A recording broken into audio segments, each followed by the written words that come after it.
Polyprotic acids have more than one acidic proton to give away. So they dissociate in steps, giving off one proton at a time. And each step will have a different equilibrium constant. For example, phosphoric acid has 3 acidic protons. So in the first step, it dissociates into H plus and H2PO4 minus, and then this one further dissociates into H plus and HPO4 2 minus, and then lastly this will dissociate into H plus and PO4 3 minus, at which point there are no more acidic protons to give away. And so you can see that the acid dissociation constant decreases dramatically as we go from step to step. The first step is always the least weak of all the steps, and then as we go down, the acid keeps getting weaker and weaker. And this is because notice how every time we remove a proton, the remaining acid has a more and more negative charge. So it's harder to remove this positively charged proton because it has a greater attraction for this negatively charged ion.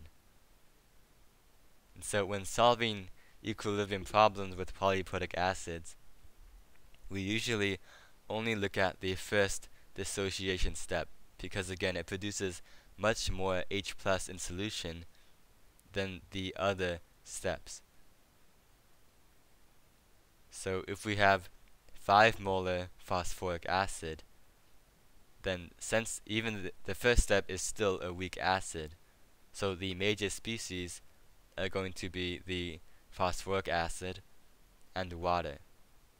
And we can ignore water as a source for H plus because the first dissociation step of phosphoric acid will produce much more ion than water or the other 2 steps of dissociation. So we look at this reaction only to determine the pH.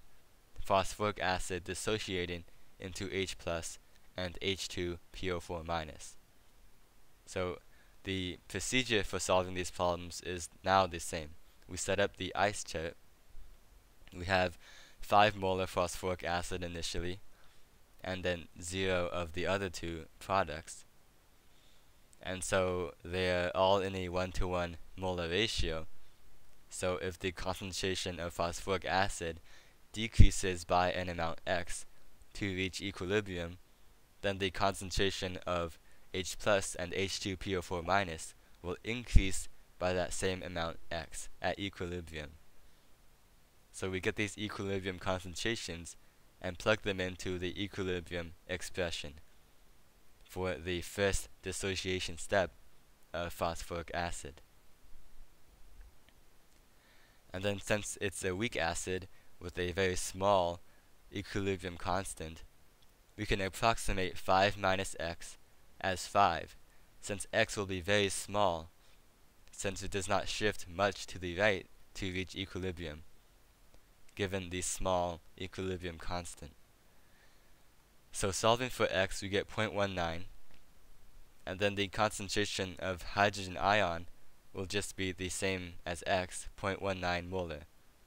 So the pH is the negative log of that, which is 0.72. And so we also want to know the equilibrium concentrations of all of the other species in the solution. So from this first step, we can also determine the concentrations of the original phosphoric acid. So it started at 5 molar initially, and then it lost 0.19 molar. So in the end, at equilibrium, we have 4.8 molar. And then the concentration of H2PO4 minus is the same as the concentration of H plus, 0.19 molar. And so to find the other species, we have to use the second and third dissociation steps. even though they don't produce much H+, they are the only source for the other two ions, which are PO4 3- and HPO4 2-. And so all we have to do is plug in all of the concentrations that we already know into the second and third equilibrium expressions. Because this concentration of H+ is the concentration in the whole solution. It doesn't matter that we only calculated it as coming from the first dissociation step. The entire solution will just have 0.19 molar of H+ ion. So the second step, we have H+, we already know that, and then HPO4 2-. I wrote an X here because that's what we're trying to find. And then we already know H2PO4-, all from the first step. So all we do is plug those in and solve for the concentration of HPO4 2-. And so we get that it's 6.2 times 10 to the negative 8th molar. Notice how this is extremely small. So we can assume that the concentration of H+ given off by the second step is also extremely small. And then the third step, we can find the concentration of PO4 3- by plugging in all the concentrations that we already know. And so we get that the concentration of PO4 3- at equilibrium is 1.6 times 10 to the negative 19th, which is even smaller.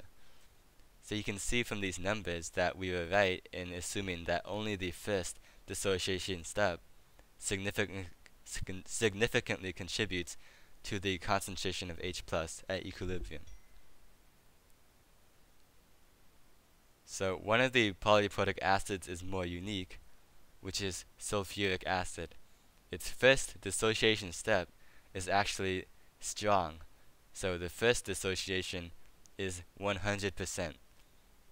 This reaction goes basically to completion, which is why you learn that sulfuric acid is a strong acid. But that's only for the first dissociation step.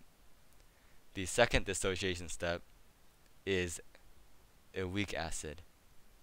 But as you can see from the equilibrium constant, it's a relatively strong weak acid.